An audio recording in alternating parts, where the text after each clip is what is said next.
Hello everyone, my name's Bupi and welcome back to my YouTube channel. If you are new here, welcome. This is a safe space for you, I promise. I've been thinking about this idea for a little bit of time and I realised that this is my 5th year on YouTube. So I thought, why not marry the ideas together and make a video about some photos and their stories. Now, some of these photos you may have seen before in my Instagram dumps or on this very YouTube channel. Others have never seen the light of day. So without further ado, get yourself a little drink. I've got myself a smoothie and let's begin.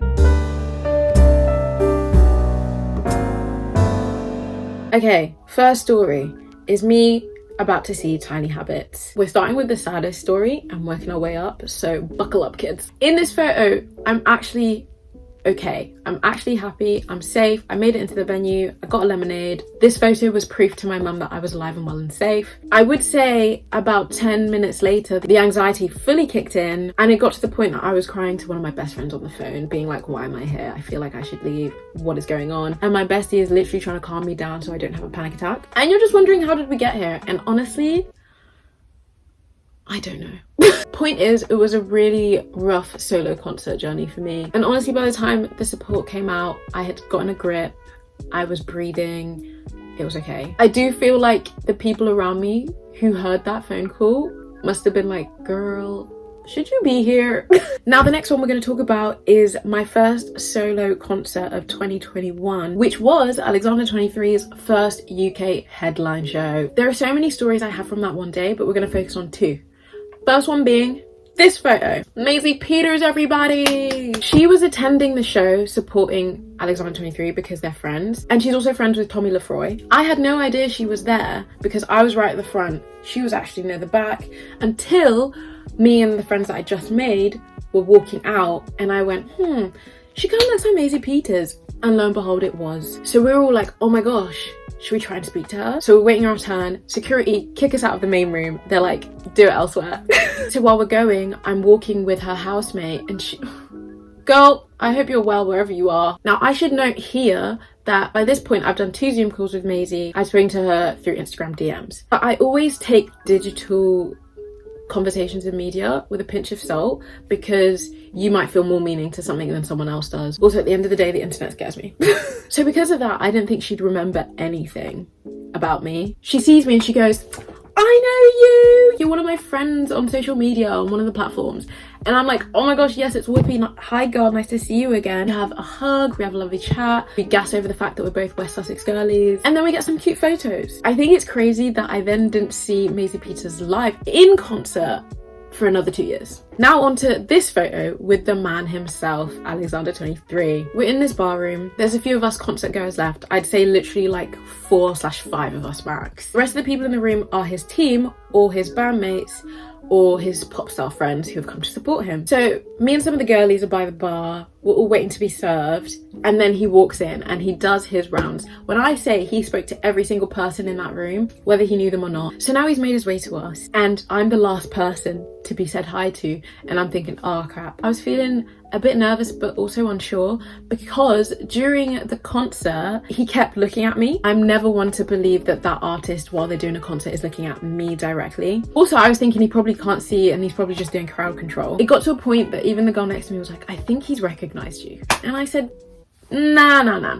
He can't have. And I say recognize because I sent in a submission for the brainstorm video, which I posted on this channel years ago. But I was like, nah, you can't have remembered that, whatever. When he's saying hi to me, he puts his hand on my shoulder and goes, I know you. Like, how are you? And I was like, whoa. Back it up. But yeah, my name's Bupi. I submitted a brainstorm video. Maybe that's why you've seen my face before. And he goes, no, I remember.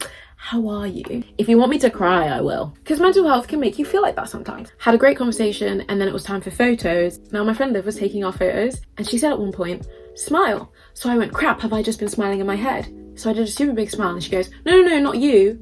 You. Points at him. So in this photo, oh, I wish it was alive.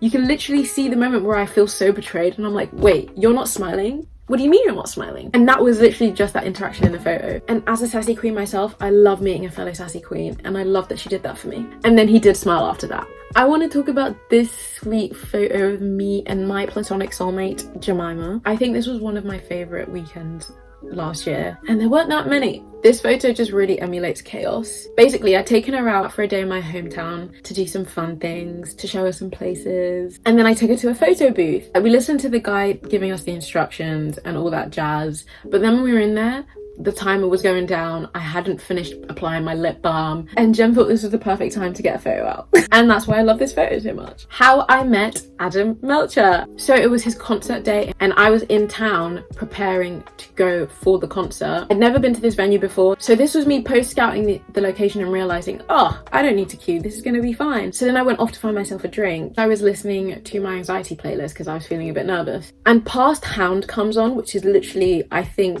my favorite Adam Melcher song ever, which is a big thing to say. I'm walking past this cafe, and who do I see looking back at me? Mr. Melcher himself. Yes, you guessed it. My jaw was on the floor. It was so embarrassing. I literally went I felt my jaw drop, and I just went. So I walked backwards and went into the cafe, and he was like, hi, I'm Adam, nice to meet you. What a lovely man. We had a lovely chat. And when I say a lovely chat, I mean a lovely chat to the point that he introduced me to his manager. It was so wholesome. And then he asked me for a photo. He was like, should we take a photo? And I was like, if you want. And I love how happy we both look in this photo, because it was just the sheer joy of a wholesome interaction and the pureness of it, and the fact that music really does bring everyone together. Okay, we have made it to the fated Bristol escapades. This was the second time I was seeing Alexander 23. Again solo, and it was a great time, made new friends. Now, said new friends had invited me for a drink at Spoons post-concert, and I was like, oh my gosh, yes please. But before that, we all got a moment to speak with him, and when I got to speak to him, he literally looked at me and he was like, I recognize your face, but I don't remember your name, I'm so sorry. I was like, yo, it's Bupi, we've met before. And then he was like, oh my gosh, you were at Courtyard Theatre. And he just had this mind implosion. And then he was like, wait, I've got to tell Tyler. Tyler is the drummer. And then they were like, group photo. So we had this lovely photo, and they were all asking us like where to eat. And we were like, sorry guys, it's 11 p.m. You're probably gonna have to get takeout. We gave them some list of places and hoped for the best. And then we went to Spoons. 20 to 30 minutes later, who walks into the Spoons? None other than Alexander 23 and his band. Truly gag. And yes, I did end up on a night out with them, which is so insane to say. And in some aspects, he's a small artist, but he is a small artist that has won a Grammy. He has written for Olivia Rodrigo. He literally helped co-write and produce Renee Rapp's Snow Angel album. Like, what do you mean? Put some respect on his name. Oh, let me get off my soapbox. But yeah, I ended up on a night out with him and his band and his support, Danny Dwyer. Wherever you are, God bless you, man. Honestly, everyone was so lovely. And it wasn't just me, mind you, it was the two friends that had invited me out as well. It was such an entertaining night. I feel like I learnt about myself as well during that experience. But yeah, a crazy but amazing night. And as much as I have more stories to tell you, I think that's it for today. That was so fun. I hope you enjoyed hearing some stories. And I just want to say thank you to everyone who is subscribed and who watches my content. I really appreciate you. This is a fun hobby for me. Anyways, that's it from me. I will see you when I see you. Bye.